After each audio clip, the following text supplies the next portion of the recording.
Hey guys, it's Tyler from Peregrine, and we're all masked up for another field trip.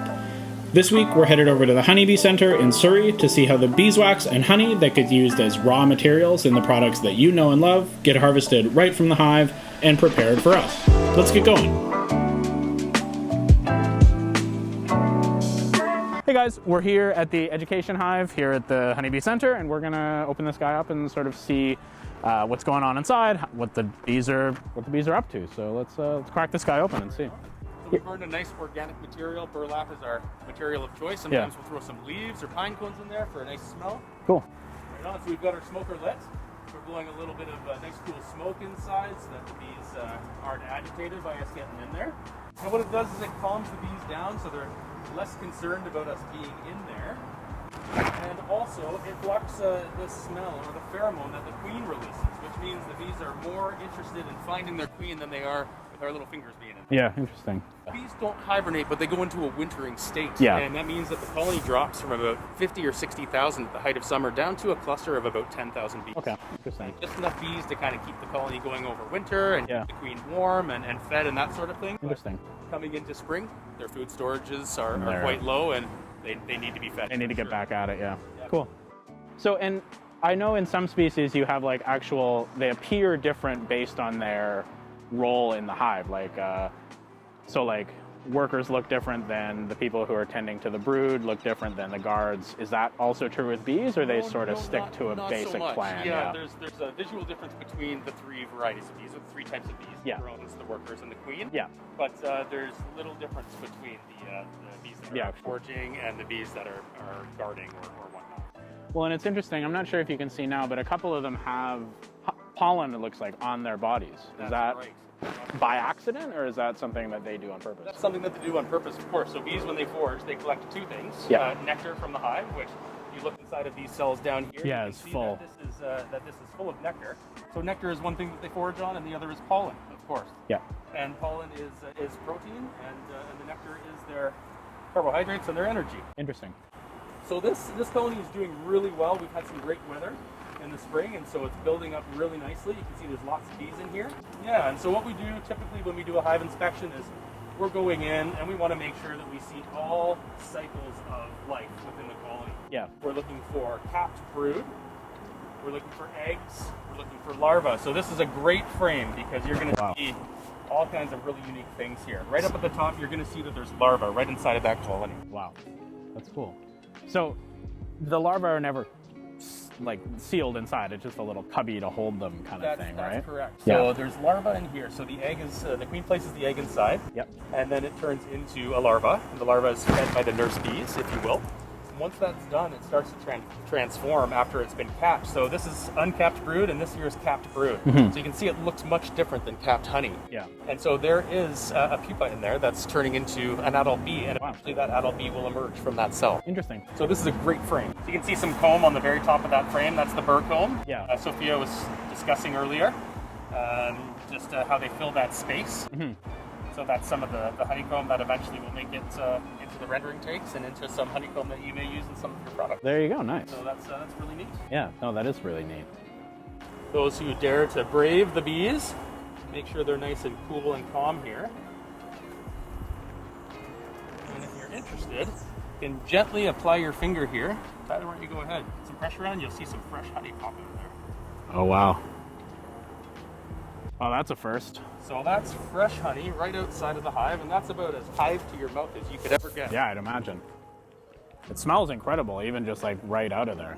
It's a really unique ecosystem inside of a hive with the different colors of the wax and honey. That's awesome. That's so good. Wow. Yeah, well, and I know we were sort of talking about this earlier, but the whole idea of like the colony is the important part of the bee and like their species, really. Like in some animals you have like an individual and they're important on their own, but really with bees, like the hive is the important part of what they're doing, right? That's correct, yeah. Honeybees definitely live in a colony. Yeah. As opposed to some indigenous pollinators that are native to this area of Canada, which are independent. Nobody got stung either, so we're ahead of the game here. So, as you can probably tell, we're back inside. We just took a look at one of the education hives, which looks a little bit different than this, which I assume is a hive you'd see out in the nature, such as it is. So, do you want to explain like some of the differences? Like, obviously it looks different, and there appears to be like a couple other parts here that weren't on the one outside. For sure. So the major difference, first thing you're going to notice is that there's 2 boxes. Yeah. And what happens is in spring and fall, when the bees are starting to drop their population, they all go down into one box. The bottom box is always called the brood box. Yeah. So that's where the queen, the eggs, the pupa, the larva, kind of the whole biology of the colony happens. Interesting.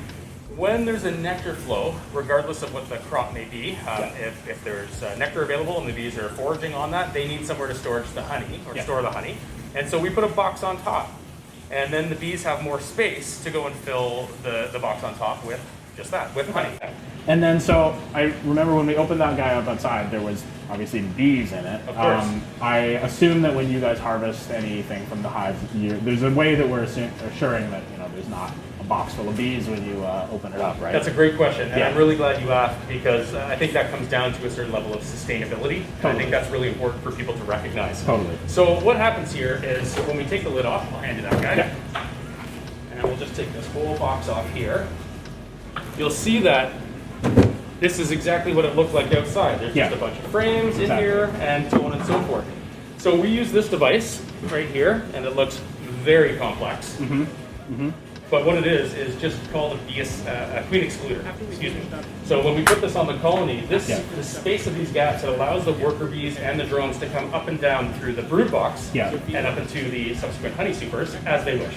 To pack honey and eat and go down and serve the nurse.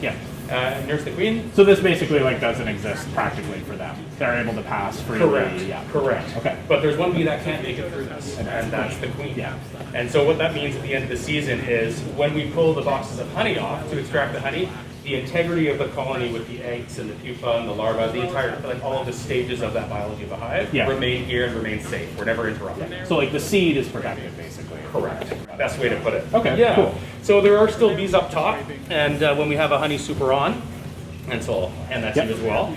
And so this device here is called a bee escape. And so we put this on when we're ready to harvest the honey, or a couple days before. And when we put this on in between the brood box and the honey super,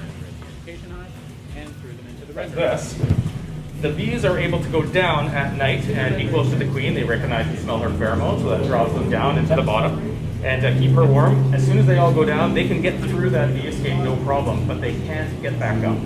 And so a day sometimes is all it takes, maybe 2 days, and then when we come and take off our lid, there are no bees left in this honey super, and the beekeepers can just grab this honey super and off we go. We can go and extract our honey without worrying about hurting or killing any of the bees that are up here. Cool. In here, have to be in the hive. That's the most important thing, is you have to see what's happening in here. And beekeeping is a long practiced art, and you can't be an expert beekeeper if you've been beekeeping for 1 year. You can't be an expert beekeeper if you've been beekeeping for 5 years.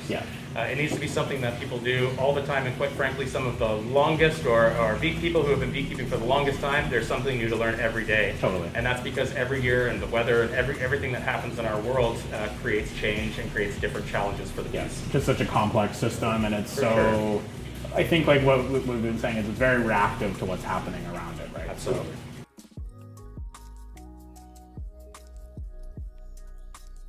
So it's a little bit loud in that warehouse, but after we finished up at the education hives with Andrew, we headed inside where we met the lovely Sophia. Sophia is a student at Kwantlen Polytechnic in part of their commercial beekeeping program and helps run things at the Honeybee Center. Sophia showed us how the extraction machine decaps the honey and separates it from the wax into another tank, as well as how the wax is compressed to remove any honey that might be left behind. From there, we took the cappings and any extra burr comb wax like we saw, and threw them into the rendering tanks. In the rendering tanks, the beeswax and any residual honey that's left over will separate as they have different densities. The honey will stay down at the bottom and the beeswax will float up to the top. This honey will caramelize during this process, and this caramelized honey is then sold on to bakers and breweries to use, so no product is wasted. From there, the wax gets filtered to remove any pollen or other debris, and then the wax is carefully weighed and molded. It's then allowed to cool, at which point it's basically ready for us to use. When the wax arrives at Peregrine HQ, we do give it another preliminary filtering to make sure it's free of any foreign materials, and then it goes right into the products you know and love, like beard balms and pomades.